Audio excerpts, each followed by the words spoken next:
Hey guys, welcome back to our channel. இந்த வீடியோவில் ட்ராமாவோட second part பார்க்க போகிறோம். ட்ராமா உங்களுக்கு பிடிச்சிருந்தா வீடியோக்கு ஒரு லைக் பண்ணிடுங்க. இப்போ வாங்க ஸ்டோரிக்குள்ளே போகலாம். எம்பரர் மயக்கம் போட்டதுனால வந்து செகண்ட் ஒய்ஃப் ஹீரோயின் தான் இது எல்லாத்துக்கும் காரணம் அப்படின்னு அவளை பிடிச்சி தள்ளுறா. அடுத்து அங்கே வர டாக்டர்ஸும் ஹீரோட ப்ராப்ளத்தை தப்பாக டயக்னைஸ் பண்ணுறாங்க. கிட்னியில் ப்ராப்ளம் அப்படின்னு ஊசி எடுத்து குத்த அவனோட கண்டிஷன் ரொம்பவே மோசமாகுது. ஹீரோயினை இப்போ போயிட்டு நீங்கள் எதுக்கு ஊசியை குத்துனீங்க அப்படின்னு அவள் போய் சிபிஆர் பண்ணிகிட்டு இருக்கா. அதை பார்த்துட்டு செகண்ட் ஒய்ஃபுக்கும் செம காண்டு. எம்பரர் பாட்டில் நீ என்ன பண்ணிகிட்டு இருக்க? இது எவ்வளோ கேவலமான காரியம் தெரியுமா? இதுக்கான தண்டனை உனக்கு என்னன்னு தெரியுமா? உங்ககிட்ட அப்படி எத்தனை தலை இருக்குது தலையை விட்டுறதுக்கு அப்படின்னு ஹீரோயினை போய் அடித்து டிஸ்டர்ப் பண்ணிகிட்டு இருக்கா. ஹீரோயினும் நான் ட்ரீட்மெண்ட்டை ஸ்டாப் பண்ண மாட்டேன் அப்படின்னு கண்டினியூஸாக பண்ணிக்கிட்டே இருக்கா. இப்போ செகண்ட் ஒய்ஃபோட பிரதரும் வந்துட்டு டிராகன் பாடி மேலே உட்காந்து என்ன பண்ணிகிட்டு இருக்க அப்படின்னு ஹீரோயினை வந்து அட்டாக் பண்ணுறான். இப்போ டாக்டர்ஸும் போயிட்டு அவனுக்கு ஒரு ஊசி குத்த போகிறாங்க. பட் ஹீரோயின் இந்த ஊசிலாம் பத்தாது அப்படின்னு செகண்ட் ஒய்ஃப் தலையிலேருந்து கொண்ட ஊசி எடுத்து அதை முறிச்சு பெரிய ஊசியாக தான் அவனோட கழுத்தில் குத்துறா. என்ன நீ எம்பரரை கொன்னுட்டியா அப்படின்னு அவ கழுத்தில் வாழை வைக்க கரெக்டாக ஹீரோ அந்த வாழை பிடிச்சி ஸ்டாப் பண்ணிடுறான். ஹீரோ கான்ஷியஸ்க்கு வந்துட்டான். அதை பார்த்து ஹீரோயினுக்கு சந்தோஷம். நல்லவேளை நீ கண்ணு முடிச்சிட்டியா அப்படின்னு அவளும் சந்தோஷத்தில் துள்ளிக்கிட்டு இருக்கா. அப்புறம் ஹீரோயினும் எப்படி தன்னை புள்ளி பண்ணவங்கள சும்மா விடுவா. ஸோ இப்போ செகண்ட் ஒய்ஃப் கிட்ட வா பக்கத்துலேருந்து எம்பரருக்கு சர்வீஸ் பண்ணு அப்படிங்கிற மாதிரி பக்கத்தில் கூப்பிட்டு அவளுக்கு ஒரு அறையை வாங்கி கொடுக்குறா. அப்புறம் தான் ஹீரோயின் கணத்தில் ஒரு காயத்தை பார்த்ததும் ஒன்று இப்படி அடிச்சது யாரு, அடித்தால 2 அடியும் திரும்படி அப்படின்னு சொல்ல இப்போ போய் ஹீரோயின் செகண்ட் ஒய்ஃப் போய் 2 அறையை விடுறா. அவளும் எம்பரர் இதெல்லாம் தப்பு, ஒரு யுனக்கு என்ன அடிக்க வைக்கிறீங்க அப்படின்னு அவளுக்கு அவமானமாக இருக்குது. பின்னாடி இருந்துட்டு பிரதர் நீ சீக்கிரமே சாகணும்னு ஆசைப்படுறியா அப்படின்னு மிரட்டினாலும் ஹீரோயினுக்கு எம்பரர் சப்போர்ட் இருக்கிறதுனால இஷ்டப்படி ஆட்டம் போட்டுட்டு இருக்கா. அப்போ செகண்ட் ஒய்ஃபும் உன்னோட ஐடென்டிட்டி நான் மற்றவங்ககிட்ட சொல்ல மாட்டேன்னு நினைக்கிறியா அப்படின்னு கேட்டு பிளாக்மெயில் பண்ண ஹீரோ என்ன சீக்ரெட் பேசிகிட்டு இருக்கீங்க அப்படின்னு கேட்க அவள் என்னை கொல்லுவேன்னு மிரட்டிகிட்டு இருக்கா எம்பரர் அப்படின்னு ஹீரோயின் போய் கம்ப்ளைண்ட் பண்ணுறா. அப்புறம் நான் உங்களுக்கு எவ்வளோ பெரிய ஹெல்ப் பண்ணியிருக்கேன், நீங்கள் இவங்க முன்னாடி எனக்கு ஏதாவது கிஃப்ட் பண்ண வேண்டாமா அப்படின்னு சொல்ல ஹீரோவுக்கு இப்போ தொண்டையில் குத்துனதுனால அவனால் ரொம்ப பேச முடியாது. ஸோ உங்களுக்கு என்ன வேணும் சொல்லுங்க நான் எடுத்துகிட்டு வரேன் அப்படின்னு செகண்ட் ஒய்ஃப் கேட்குறா. இப்படியா நீங்கள் கேட்கணும், அவங்களால எப்படி சொல்ல முடியும், நம்ம தான் பேப்பர் பெண்ணை கொண்டு வரணும் அப்படின்னு இப்போ ஹீரோயின் போயிட்டு பேப்பர் பெண்ணை எடுத்துகிட்டு வரா. அப்போ எனக்கு என்ன ரிவார்டு அப்படின்னு ஹீரோ கிட்ட கேட்க அவனும் நான் ஒன்று என்னோட பர்சனல் யூனிக் ஆக்க போகிறேன் அப்படின்னு சொல்கிறான். ஐயோ இப்படி பண்ணால் நான் பொண்ணுங்கிறத சீக்கிரமே கண்டுபிடிச்சிருவானே அப்படின்னு இப்போ ஹீரோயின் தானே எழுதுவா. எழுதும் போதே அவளுக்கு ரிவார்டாக 1000 கோல்டும் ப்ளஸ் ப்ரொமோஷனாக அவளை சீனியர் யூனிக் ஆக்குறதாகவும் எழுதியிருக்கா. அதை இப்போ எல்லாரும் முன்னாடி ரீட் பண்ணவும் செய்கிறா. ஜியோ ஆன்ஜி கிங்கை காப்பாற்றி நாட்டுக்கே பெரிய உதவி பண்ணியிருக்கிறதுனால அவளை சீனியர் யூனிக்காக ப்ரொமோட் பண்ணுறேன், கூடவே அவளுக்கு 1000 கோல்டு காயினும் ப்ரெசென்ட்டாக கொடுக்குறேன் அப்படிங்கிற மாதிரி எழுதியிருக்கா. அதை இப்போ ரீட் பண்ண ஹீரோ போயிட்டு அதை கட் பண்ணி சீனியர் யூனிக் இல்லை எனக்கு பர்சனல் யூனிக் அப்படின்னு மாத்திரான். அது செகண்ட் ஒய்ஃப்க்கு சுத்தமாக பிடிக்கல. நீங்கள் எப்படி இவனை பர்சனல் யூனிக் ஆக்குறது உங்களுக்கு சேஃப் கிடையாது அப்படிங்கிற மாதிரிலாம் சொல்லிக்கிட்டு இருக்கா. பட் அவள் சொல்கிறதே அங்கே யார் கேட்க போகிறா அப்படிங்கிற மாதிரி தான் இருக்குது. அடுத்த பிரதர்கிட்டையும் ஜியோ ஆன்ஜி ஒரு பொண்ணு, அவளை நம்ம உயிரோட வைக்கக்கூடாது அப்படிங்கிற மாதிரி சொல்லிக்கிட்டு இருக்கா. பிரதரும் அவள் பொண்ணோ பையனோ அவள் கதையை முடிக்கிறதா நமக்கு நல்லது அப்படிங்கிற மாதிரி 2 பேரும் மாஸ்டர் பிளான் போட்டுக்கிட்டு இருக்காங்க. இங்கே ஹீரோயின் எம்பரருக்கு வர சாப்பாட்டெல்லாம் அவரால் சாப்பிட முடியாது அப்படின்னு அவளே வாங்கி வாங்கி சாப்பிட்டுட்டு இருக்கா. அதை பார்த்து ஹீரோவுக்கும் டெம்டிங்காக இருக்குது. ஆனால் அவனுக்கு மட்டும் கஞ்சி அரேஞ்ச் பண்ணியிருக்கா. அதனால ஹீரோ அப்செட்டாக எம்பரர் இதெல்லாம் உங்கள் நல்லதுக்கு தான், உங்களுக்கு ஆல்ரெடி தூக்கம் வரல, ஹார்ட் ப்ராப்ளம் இருக்குது, இதுக்கெல்லாம் நீங்கள் பெரிய மீன் கறிலாம் சாப்பிடக்கூடாது, அதுக்குன்னே உங்களுக்கு ஸ்பெஷலான கஞ்சி அரேஞ்ச் பண்ண சொல்லியிருக்கேன், அதான் நீங்கள் சாப்பிடணும் அப்படின்னு சொல்லிட்டு இருக்க. அவனும் மூஞ்சி காமிச்சிட்டு இருக்கான். சரி கோவப்படாதீங்க, நம்ம ஆனால் கேம் ப்ளே பண்ணலாமா அப்படின்னு கார்ட்ஸ் எடுத்து காமிச்சிட்டு இருக்கா. அதுலேயே அவனுக்கு இன்ட்ரெஸ்ட் இல்லை. லாஸ்ட்டில் இப்போ ஹீரோயினை வந்து வேலை செய்ய சொல்கிறான். அவளையும் இப்போ எம்பரருக்காக கணக்கு விளக்கெல்லாம் பார்த்துக்கிட்டு இருக்கா. என்ன இது எப்படி பார்த்தாலும் கணக்கு சரியாக வரலையே அப்படின்னு கேட்டுட்டு இருக்க. ஹீரோவும் டேக்ஸ் ரெவன்யூவில் கொஞ்சம் பிரச்சனை இருக்குது, பிரைம் மினிஸ்டர் தான் அதை செக் பண்ண சொல்லலான் இருக்கேன், அதுக்கு கொஞ்சம் டைம் எடுக்கும் அப்படின்ட்டு ஹீரோயினை பார்த்தா அவள் ப்ரஷ் பிடிச்சிருக்கதே வேற மாதிரி இருக்குது. ஏன் இந்த மாதிரி டிஃப்ரெண்ட்டாக பிடிச்சிட்டு இருக்க, இப்படி ப்ரஷ்ஷை பிடிக்க மாட்டாங்களே அப்படின்னு ஹீரோ கேட்குறான். அவளும் ஒரு யுனக்காக இருந்துட்டு நான் என்ன லிட்ரேச்சராக படிச்சுட்டு இருந்தேன், ஸோ எனக்கு இவ்வளோ தான் தெரியும் அப்படின்னு சொல்லிட்டு எழுதிட்டு இருக்கா. அப்போது ஹீரோ கழுத்தில் கையை காமிக்க என்னன்னு கேட்டால் அவனுக்கு சொரியல் எடுக்கான்.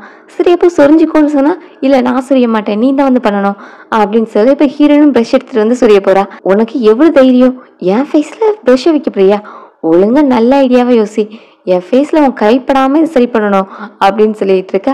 அவளும் இப்போ திங்க் பண்ணிட்டு அப்படியே அவன் பக்கத்தில் போய் அவனுக்காக ஊதி விடுறா. ஹீரோவும் அவளை ஹக் பண்ணிக்கிறான். இதை பார்த்துட்டு போன சர்வன்ட்ஸ் எல்லாருமே அதை ரூமர் மாதிரி ஸ்ப்ரெட் பண்ணிட்டு இருக்காங்க. பேலஸில் ஒர்க் பண்ணுற எல்லா சர்வன்ட்ஸுமே அதை பற்றி தான் இப்போ பேசிக்கிட்டு இருக்காங்க. எம்பரரும் ஆன்ஜியும் இப்போ ரொம்பவே க்ளோஸ் ஆகிட்டாங்க. நேற்று நைட்டு அவங்களுக்கு கஞ்சி கொடுக்க போன பொண்ணு பார்த்துருக்கா. அவங்க 2 பேரும் ஹக் பண்ணிகிட்டு இருந்தாங்களாம். போகிற போக்கு பார்த்தா ஃப்யூச்சரில் அந்த ஆன்ஜி தான் குயின் ஆயிடுவா போல் அப்படின்லாம் பேசிக்கிட்டு இருக்காங்க. பின்னாடி செகண்ட் ஒய்ஃப் நின்று எல்லாத்தையும் கேட்டுட்ருப்பா. இதனால தான் அவங்க செகண்ட் ஒய்ஃபை கூட இது வரைக்கும் டச் பண்ணதே இல்லைன்னு நினைக்கிறேன். எம்பரருக்கு அந்த யுனக் மேலே தான் இன்ட்ரெஸ்ட் இருக்கு. இனி நம்மளே ஆன்ஜிக்கு தான் ஐஸ் வச்சு பேசணும், அப்போ தான் நம்ம கதையும் ஓடும் அப்படிங்கிற மாதிரி தான் பேசிக்கிட்டு இருக்காங்க.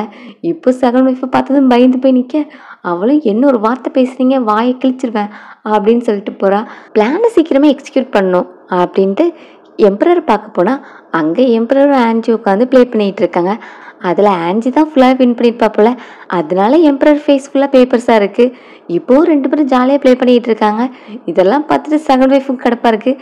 இப்போ உள்ள போயிட்டு, நான் உங்களோட ஹெல்த் இம்ப்ரூவ்மெண்ட்டுக்காக இந்த பேர் சூப் ரெடி பண்ணி கொண்டு வந்தேன், இது என்னோட அண்ணன் வேட்டையாடி கொண்டு வந்தது அப்படின்னு சொல்லிட்டு கொடுக்க, ஹீரோயினும் கரடி சூப்பா, ஹீரோட ஹெல்த் கண்டிஷனுக்கு இப்போ மீட் சாப்பிடக்கூடாது, அதுக்காக தான் நானே கஞ்சி ரெடி பண்ணிகிட்டு இருக்கேன் அப்படின்னு அதை காமிக்க, உனக்கு என்ன தெரியும் கரடி சூப்பை பற்றி, நீ வாய் மூடிட்டுரு அப்படின்னு ஹீரோவை பார்த்தா, ஹீரோவும் எனக்கு தேவையில்லை எடுத்துகிட்டு போ அப்படிங்கிற மாதிரி சொல்கிறான். அப்போது செகண்ட் ஒய்ஃப் ரூமர்ஸை பற்றி பேசுகிறா. உங்களை பற்றி இப்போ என்னெல்லாம் ரூமர்ஸ் போயிட்டுருக்கு தெரியுமா, உங்களே ஆன்ஜியை வச்சு எல்லாரும் தப்பாக பேசிகிட்டு இருக்காங்க, நீங்கள் ஆன்ஜி கூட தான் ஃபுல்லாகவே டைம் ஸ்பெண்ட் பண்ணுறீங்க அப்படின்லாம் சொல்ல, எம்பரரும் ஆன்ஜியை பார்த்து இனி என்கிட்ட வந்து டிஸ்டன்ஸ் கீப்பப் பண்ணு அப்படின்னு சொல்கிறேன். அதெல்லாம் சொல்கிற ஆள் தான் பண்ணணும் அப்படிங்கிற மாதிரி ஆன்ஜி சொல்கிறா. அடுத்து இப்போ செகண்ட் ஒய்ஃபு, நீங்கள் ஒர்க்கில் கான்சன்ட்ரேட் பண்ணாமல் ஒரே இந்த ஆன்ஜி கூட தான் டைம் ஸ்பெண்ட் பண்ணிகிட்டு இருக்கீங்க, அது இந்த பேலஸில் யாருக்குமே பிடிக்கல அப்படின்லாம் சொல்ல, இப்போ ஹீரோவும் நான் அப்படி டெடிக்கேட்டடாக ஒர்க் பண்ணால் அதில் யார் மாட்டுவாங்க தெரியுமா, இது என்னன்னு தெரியுமா, ஹவுஸ் ஹோல்ட் மேனேஜ்மெண்ட் அக்கௌண்ட், இதை நீ தானே ஹேண்டில் பண்ணிகிட்டு இருக்க, இதெல்லாம் செக் பண்ணால் யாருக்கு பிரச்சனை வரும் தெரியுமா அப்படின்னு கேட்குறான். அந்த அக்கௌண்ட்டில் நிறைய காசு கணக்கே வரல, ஸோ அதனால தான் ஹீரோ அப்படி சொல்கிறான். அவளும் ஆன்ஜி உங்கள் கூடவே இருக்கிறா, அப்புறம் உங்களை பற்றி வெளியே பேசுகிறா, அதனால அவளை உங்ககிட்ட வச்சுக்க வேண்டாம் அப்படிங்கிற மாதிரி சொல்கிறா. என்ன ஹராமோட பவர் ரொம்பவே அதிகமாக இருக்கு போல, எனக்கே நீ ஆர்டர் கொடுத்துட்ருக்க அப்படின்னு ஹீரோ கேட்டுட்ருக்க. ஆன்ஜியும் கஞ்சி ரெடி ஆயிடுச்சு, சூடாக குடிங்க அப்படின்னு எடுத்து கொடுக்குறா. நானும் எம்பரரும் பேசிகிட்டு இருக்கோம், நீ எதுக்கு இடையில பேசுகிற அப்படின்னு அவன் மேலே கோவப்படுறா. எம்பரரும் நீ இப்போ கிளம்பு அப்படின்ட்டு அவளை அனுப்பிட்டு ஹீரோயினை பார்த்தா, நீங்கள் பியர் சூப்பியாக குடிக்க போகிறீங்க அப்படின்னு கேட்குறா. இல்லை எனக்கு அதை சாப்பிட முடியல, நீ எதை சாப்பிட்டுக்கோ, நான் அதை உனக்கு ரிவார்டை தரேன் அப்படின்னு ஏதோ பெருந்தன்மையாக கொடுக்குற மாதிரி கொடுக்குறான். அதை கேட்டு ஹீரோயினும் இவன் ரொம்பவே சிறுமுஞ்சா இருக்காம்பா அப்படின்னு நினைக்கிறா.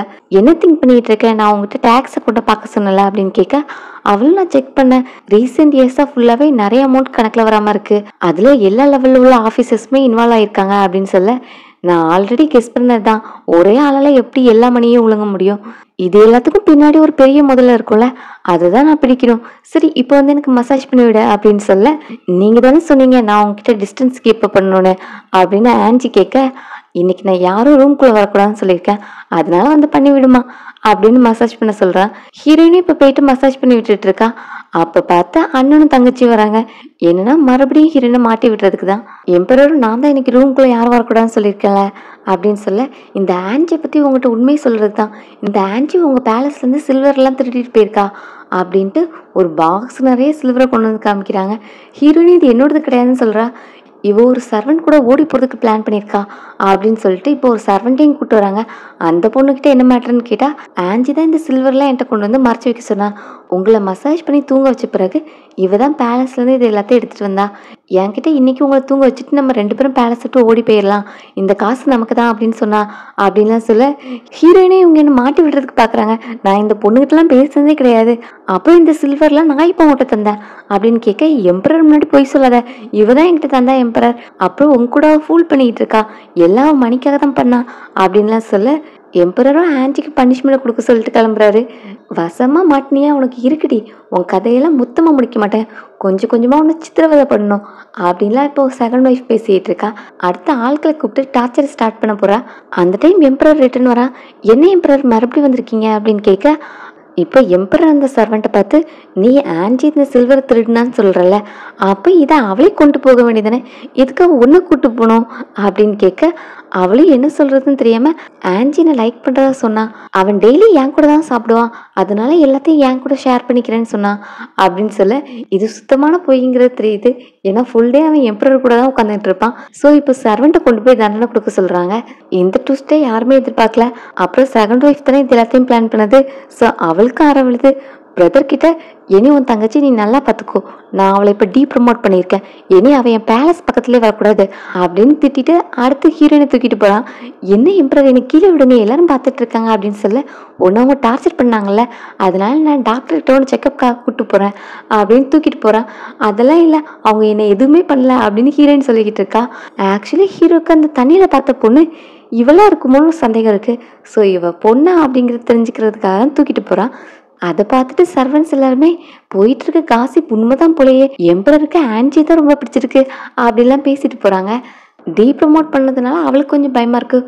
ஒருவேளை இந்த டேக்ஸ் மேட்டர் எம்பரருக்கு தெரிஞ்சிருக்குமோ அப்படின்னு பயப்படுறா. அதுக்கெல்லாம் சான்ஸ் இல்லை, அதுக்கெல்லாம் எவிடன்ஸ் எதையுமே நான் விட்டு வைக்கல, அப்படியே தெரிஞ்சாலும் நம்ம மாட்டிக்க மாட்டோம், அதெல்லாம் நான் பக்காவாக தான் எல்லாத்தையும் பிளான் பண்ணியிருக்கேன். பட் ஒன்றும் ப்ரமோட் பண்ண மேட்டர் தான் என்னால் தாங்கிக்க முடியல, நீ குயினாக முடியலனாலும் ஒன்று நான் க்ரோன் பிரின்ஸோட அம்மா வைக்குவேன் அப்படின்னா அண்ணா அடுத்த பிளானுக்கு ரெடி ஆகிட்டு இருக்கான். இங்கே ஹீரோயின் டாக்டர்கிட்ட கூட்டு வந்தாச்சு. அப்போ அவனுக்கு ஸ்டேட் ஆஃபீஸை பார்க்க வேண்டிய வேலை இருக்குது. ஸோ அங்கே விட்டுட்டு ஹீரோ கிளம்புறான். இங்கே ஹீரோயின் எனக்கு ஒன்றும் இல்லை அப்படின்னு சொல்கிறா. பட் டாக்டர் கையை பிடிச்சி பார்த்துட்டு, மிஸ்டர் ஆன்ஜி நீங்கள் ப்ரெக்னெண்ட்டாக இருக்கீங்க அப்படின்னு சொல்ல, என்ன நான் ப்ரெக்னெண்ட்டா, ஒன் டைம்குள்ளே ப்ரெக்னென்ட் ஆகிட்டேனா அப்படின்னு ஷாக் ஆகி போய் உட்காந்துட்டு இருக்கா. அவள் ஒரு யுனக்காக இருக்கா, எப்படி கன்சீவ் ஆனா அப்படின்னு டாக்டர் வெளியே போய் சொல்லிடக்கூடாதுல்ல, அதனால இப்போ டாக்டருக்கும் காசை கொடுத்து இந்த மேட்டரை தயவு செஞ்சு வெளியே சொல்லிடாதீங்க, அப்புறம் எனக்கு அபார்ஷனுக்காக மெடிசன் ரெடி பண்ணித்தாங்க அப்படின்னு டாக்டர்கிட்ட அவ கேட்குறா. இதோட ட்ராமாவோட செகண்ட் பார்ட் எண்ட் ஆகுது. வீடியோ உங்களுக்கு பிடிச்சிருந்தா லைக் பண்ணிட்டு உங்கள் ஃப்ரெண்ட்ஸ்களையும் ஷேர் பண்ணுங்கள். See you all in next video. Thanks for watching.